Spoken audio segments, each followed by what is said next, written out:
Today I'm going to be taking you through a hip and glute strengthening workout. This workout is body weight and resistant band only, so you don't need any weights. You just need your body weight and a mat, and a resistance band if you want to take it up a notch. Strengthening glutes and strengthening our hips as runners is a really, really important thing because our glutes are the powerhouse of the body. So if we have strong glutes, we will have strong quads and strong knees, and also strong upper back and a really great running stride and running gait. So if you have strong glutes and hips, you're really going to minimize the risk of injury and you'll be running healthy and happy for many months and years to come. So this is safe to do post-run and also on your off days. All right, so we're going to start in a side lying position with side lying abduction.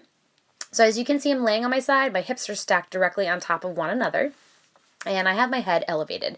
Now this foam roller is actually a little too high for me. As you can see, my neck is not neutral, but just take a towel or a pillow or some sort of pad to lift your head off the floor just a little bit so that it remains neutral.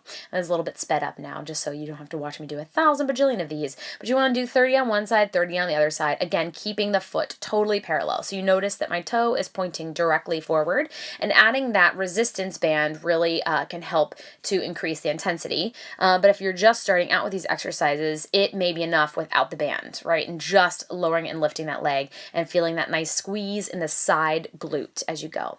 The second thing is clamshell. So this is really great for rotation from the hips and controlling and strengthening the rotation from the hips. So lying with your knees in a slightly larger than 90-degree angle, feet on top of feet, hips stacked on top of hips. The resistance band is adding some nice resistance. And you're just rotating from that hip. You're not twisting, right? So you're not moving the torso or the hips at all. You really want to stabilize and use those as an anchor to lock it all down. I have my arms out in front of me so that my spine stays neutral, and I have my head elevated on a foam pad so that my neck stays neutral as well. So you're really going to start to feel the burn in that side glute again as well, and 30 repetitions on one side should suffice. Again, if you were just starting out, you might not want to use the resistance band right away, but over time, to intensify the exercise, you'll want to add that in.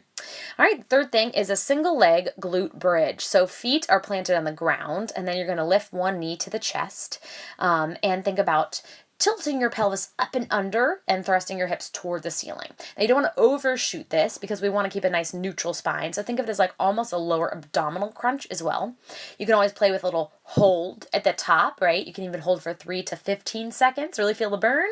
You're going to feel this in the back part of your glute where the hamstring kind of inserts to the glute here. So I recommend like 25 on one side, 25 on the other side. And there's lots of fun variation to this, but this one's a pretty basic one.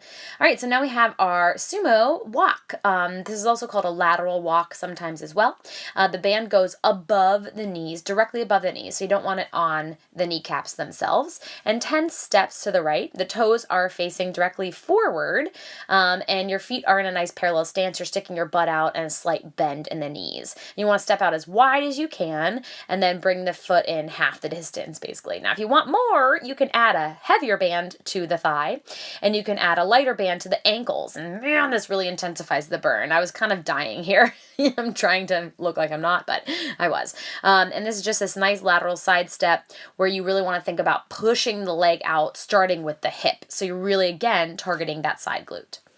All right, this beautiful guy is a pistol squat. It's a one-legged squat. So you want to practice this by sitting to something that's above the ground, right? A chair, a bench, a coffee table. If you're new to these, you're definitely going to want to practice these on something higher. First to get the movement pattern, right? So you're reaching your butt back, your arms forward, and you're just basically tapping your butt on the platform as you bend in that standing leg, right? So this is really going to work that single leg stability, keeping your back upright with a slight hinge to it, right?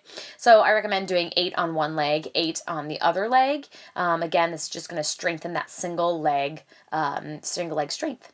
Now, if you are advanced, you can go even lower, right? To something lower toward the ground. This is going to be substantially harder, right?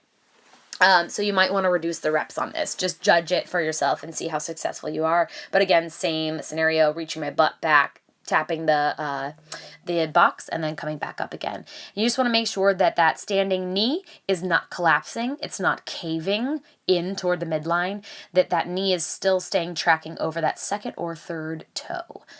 All right, so this next thing is a little hip hike, right? AKA single ladies Beyonce, because you're like, hey girl, lifting your hip. Hey girl, right? But what you want to be doing is standing on one leg and you're dipping the hip down to the ground and then back up again, right? So I'm standing on my right leg, my left leg is in front of me, and I'm dipping that left hip down and then up, right? It gets really funny when it's in fast motion. And I'm going to show you from the side, right? So this is, again, sped up. So you want to do this a little bit slower. But it's like, all my single ladies, all my single ladies, all my single ladies. You put your hips up, right? So you're really going to start to feel this in that lateral part of the hips. And to finish this all off, some foam rolling, some self-care, right? So self-care, self-massage is so, so important to runners because, you know, your volume is high and the repetition is a lot, right? As you're running. It hurts so good, you guys. Foam rolling feels like a massage on your body. So the IT bands are a really important area to target. So you can see, you can cross that one top leg over the bottom leg to kind of reduce the amount of tension, or you can take that foot off the floor too if you want a little bit more pressure. And then here I'm tacking and flossing. So I found a little sticky point, like a little knot. And if you bend and straighten your leg, you'll really kind of dig into that area. And then quads are also really important, especially after those pistol squats that we just did. You can bend one leg and kind of intensify that feeling for yourself, but quads are really an important part to target. And lastly, glutes. Glutes are amazing. So you want to cross your right leg on top of your left and then take your left hand to your right leg and shift to your right hip, right? So really shifting to that right hip. You can kind of go side to side or forward and backward to get into that side glute. So guys, that's how you stay healthy, happy, and strong and have a really nice running career. Good luck, guys, and see you at the finish line.